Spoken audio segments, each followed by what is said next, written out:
sucessões? Antes de começar, eu só queria fazer uma observação. Farei alguns vídeos referente à matéria dos principais pontos. Ou seja, não deixe de ler a apostila e ter contato com a doutrina. A doutrina é fundamental nessa hora de estudar à distância, tá? Então leia os livros, entenda. Estou disponível no e-mail caso tenha dúvidas. Porém, é fundamental acompanhar a videoaula, a apostila e a doutrina. Combinado? Então vamos lá. A aula de hoje nós vamos falar sobre sucessão legítima. O que seria a sucessão legítima? É aquela sucessão que foi estipulada por lei. Quando uma pessoa falece, o que vai ser observado, o primeiro ato que será observado? Ela deixou testamento? Ela deixou testamento total, ok, né? Desde que ela não tenha herdeiros necessários, ótimo. Ela deixou um testamento parcial, ou seja, 50% dos bens. Os outros 50% dos bens será referente à sucessão legítima ou ad intestato, ok? Então vamos lá, olha só. É regulada pela lei de forma supletiva, ou seja, quando não há testamento ou quando esse for parcial, tiver sido declarado nulo ou tiver caducado. Sim? Dentro desse tema sucessão legítima, eu achei interessante falar primeiro sobre o direito de representação. Vamos entender o que é isso. O direito de representação pode ser conceituado como a convocação legal de parentes do falecido a sucederem todos os direitos em que ele sucederia se vivo fosse. Então vamos entender. O autor da herança, digamos que ele tem 2 filhos e um desses filhos falece antes do autor da herança. Nós chamamos de pré-morto. Esse pré-morto tinha 2 filhos, que são netos do autor da herança. Então, como vai acontecer? Digamos nesse exemplo que ele não tinha cônjuge, só tinha esses 2 filhos mesmo. Ele tem um patrimônio, ele não deixou testamento, ele tem um patrimônio de 100% para a sucessão legítima. 50% desse patrimônio vai ficar para o filho que está vivo. Agora, o filho pré-morto, ele vai ser representado pelos 2 filhos, que seriam os 2 netos do autor da herança. E cada um deles vai dividir o quinhão que seria correspondente ao do pré-morto. Então, seria 25% para cada neto. Entenderam? Então, o pré-morto é aquele que falece antes do autor da herança. Então, ele não chega a suceder. Quem vai suceder serão os seus descendentes. Seria a representação, tá? Esse é o direito de representação. Os requisitos para o exercício do direito de representação. Haver ou representado o falecido antes do autor da herança, que é exatamente o que eu disse, pré-morto. Dar-se a representação só na linha reta, artigo 1833 do Código Civil, e na linha transversal em benefício dos sobrinhos, irmãos do falecido. Vamos entender. Eu tenho aqui, até coloquei na apostila para vocês, até para ficar mais fácil, né, a linha reta e a linha colateral, que é do Cartório Notarial do Brasil. Eu achei bem interessante e acompanhem comigo para entender certinho a nomenclatura de cada um e a classificação. Linha reta, acima do autor da herança são os ascendentes, que seriam seus pais, seus avós, seus bisavós. Abaixo são as pessoas que vieram do autor da herança, né? Que surgiram após o autor da herança, que seriam seus filhos, seus netos, seus bisnetos.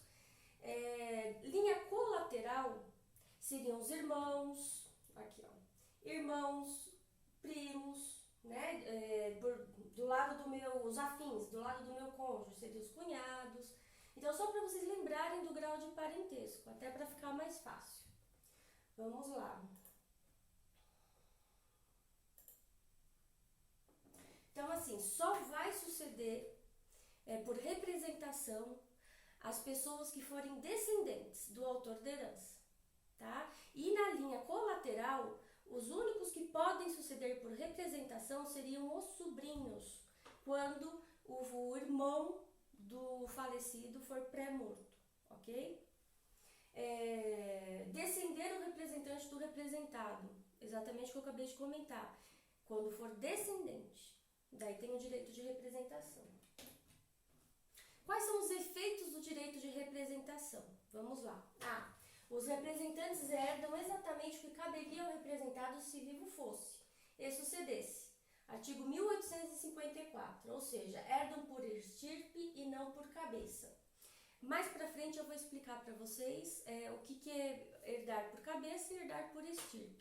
Mas de forma bem resumida, por cabeça. Lembra que eu falei para vocês que tinham dois irmãos e do autor da herança tinham 2 filhos. Esses 2 irmãos, esses 2 filhos, eles vão herdar por cabeça, porque eles estão na mesma linha, né? São os mesmos tipos de descendente. Então seria 50% para cada um.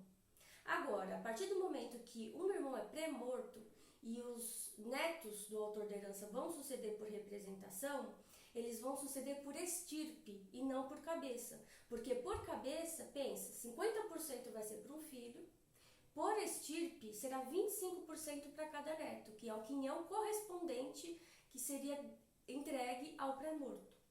Mais para frente explicarei melhor. Vamos lá. O quinhão representado parte-se-á por igual entre os representantes. Exatamente o que eu disse. Lembra dos 2 netos? 25% para cada um nesse exemplo. Então eles terão a divisão de partes iguais, porque eles são herdeiros da mesma linha. A cota que os representantes receberem não responde por débitos do representado, já que não entrou no seu patrimônio, mas só por débitos do decujus. Vamos entender.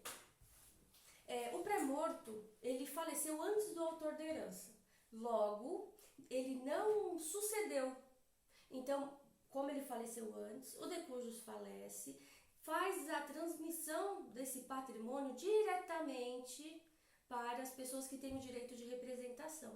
Então, eventualmente, nesse exemplo que eu passei para vocês, se o pré-morto tivesse dívidas, não seriam descontadas da herança, porque a sucessão não passou por ele, ele faleceu antes da herança ser entregue. Ele faleceu antes do autor da herança, tá? Então, as únicas dívidas que serão descontadas é do próprio autor da herança, que nesse caso seria o avô, né? Essas dívidas sim serão descontadas. Mas como não passou pelo pré-morto, não haverá o desconto. E sim, passa direto para os netos. Ok? Vamos lá. Mas representantes terão que trazer a colação de bens recebidos em doação por representado. O que é trazer em colação? Digamos que o autor da herança, quando estava vivo, ele já doou, digamos, alguns bens para alguns herdeiros. Então, nesse caso, quando ele falecer, esses herdeiros terão que informar no inventário para que haja a soma desse patrimônio e a divisão seja igual para todos. Então, ele já fala, já recebi esse valor, eu já recebi esse patrimônio. Digamos nesse exemplo que eu passei para vocês, que esses 2 filhos, um deles tinha recebido uma casa no valor de 300 mil reais. Quando o autor da herança falece, ele tem que informar no inventário que ele já recebeu um bem doado, não adquirido onerosamente, no valor de 300 mil reais. E esse bem será computado na hora de fazer a partilha, ok? Teremos uma aula exatamente só sobre colação. O direito de representação só opera na sucessão legítima, nunca na testamentária. Então, a representação somente tem esse direito aos herdeiros da legítima. Quando for herdeiro testamentário, não há direito de representação. Ou seja, o autor da herança fez um testamento. Fala assim, olha, Maria Silva vai receber 20% do meu patrimônio. Maria Silva falece antes do autor da herança. Nesse caso, os descendentes de Maria Silva não vão herdar porque é testamentário. Foi indicado especialmente para aquela pessoa, tá? Eventualmente, se o autor da herança quiser que passe para herdeiro, ele vai ter que já fazer isso no testamento, informando quem será essa pessoa. Nós vamos ver mais para frente também isso, quando falar exatamente sobre sucessão testamentária, ok? No próximo vídeo, nós vamos vamos falar sobre a ordem de vocação hereditária do artigo 1829. Vou encerrar por aqui para que o vídeo não fique muito extenso e nós nos vemos na próxima